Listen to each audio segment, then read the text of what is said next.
नमस्कार। संस्कृत ज्ञान ज्योत्सना में आपका स्वागत है। आज मैं आयुर्वेद के आहार संबंधी सिद्धांतों पर ही चर्चा करूंगी। आयुर्वेद के अनुसार खाद्य पदार्थ में 20 गुण होते हैं।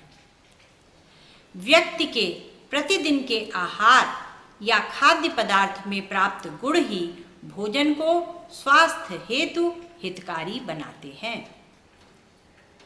आयुर्वेद में ये गुण 20 बताए गए हैं, यथा गुरु, लघु, शीत, उष्ण, स्निग्ध, रुक्ष, मंद, तीक्ष्ण, स्थिर, सर, मृदु, कठिन, विशद, पिच्छिल, श्लक्ष्ण, खर, सूक्ष्म, स्थूल, सांद्र, द्रव आदि।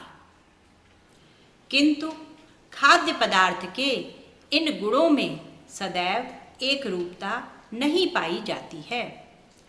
यह सिद्धांत आधुनिक चिकित्सा शास्त्र से भिन्न है, क्योंकि वहाँ खाद्य पदार्थ के गुणों को कैलोरी एवं पोषक तत्वों से मापा जाता है तथा उनके अनुसार वस्तु में सदैव ही वह तत्व अर्थात वह पोषक तत्वों की मात्रा समान ही रहेगी। किंतु आयुर्वेद के अनुसार मिश्रण, संस्कार, संयोग आदि के द्वारा खाद्य पदार्थ के गुणों में परिवर्तन हो जाता है। अतः हमें उसे ध्यान में रखकर ही भोजन करना चाहिए। आयुर्वेद का यह सिद्धांत वस्तुतः अनुभव सिद्ध भी है। आइए, यह कैसे होता है इसे हम आगे स्पष्ट करते हैं। आचार्य चरक ने आहार विधि का वर्णन किया है। आहार विधि के 8 अंग हैं। पहला प्रकृति, दूसरा करण, तीसरा संयोग, चौथा राशि, पांचवा देश, छठा काल, सातवां उपयोग संस्था और 8वां उपयोगिता। प्रकृति स्वभाव को कहते हैं। आहार द्रव्य और औषध द्रव्यों में से जो गुरु, लघु आदि गुण स्वभाव से रहते हैं उसका नाम प्रकृति है। अर्थात जिन आहार द्रव्यों का पाचन जल्दी होता है वे लघु कहे जाते हैं तथा जिनका पाचन देर से होता है वे गुरु द्रव्य कहे जाते हैं। आहार द्रव्यों का गुरु और लघु होना अनुभव सिद्ध है। जैसे दाल उड़द की भी होती है और मूंग की भी होती है, किंतु उड़द की दाल स्वभाव से ही गुरु है और मूंग की दाल स्वभाव से ही लघु होती है।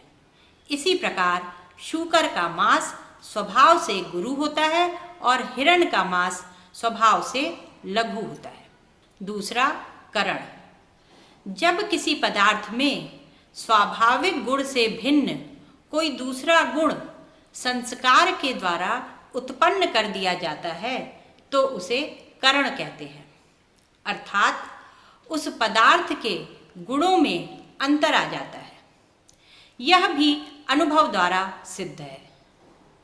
ये गुण जल, अग्नि के संयोग, धोने, मथने, देश, काल आदि के द्वारा उत्पन्न कर दिए जाते हैं।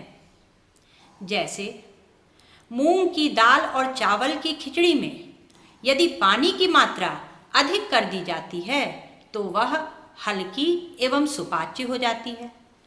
खमीर उठाने से भी पदार्थ लघु एवं सुपाच्य हो जाता है। दही को मथने से उसके गुण भिन्न हो जाते हैं। जैसे दही का थक्का बनाकर जब श्रीखंड बनाया जाता है तो वह गुरु हो जाता है। सामान्य रूप में दही का सेवन किया जाए तो वह कम भारी होता है, लेकिन उसी दही को मथ करके यदि मट्ठा बना दिया जाता है तो वह अत्यधिक हल्का एवं सुपाच्य हो जाता है। इसी प्रकार से जल को सामान्य रूप से पिया जाए और तांबे के पात्र में रख कर पिया जाए तो उसके गुणों में अंतर आ जाता है। अतः किसी भी पदार्थ के गुणों में परिवर्तन संभव है। तीसरा, संयोग। दो या दो से अधिक पदार्थों का मिलना संयोग कहलाता है।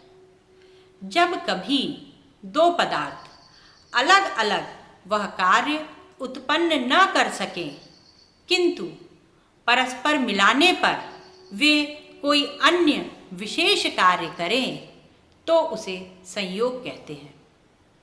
जैसे मधु और घी का समान मात्रा में संयोग विष के समान है, जबकि यदि मधु अर्थात शहद को अलग अलग खाएं तो ऐसा नहीं होता है।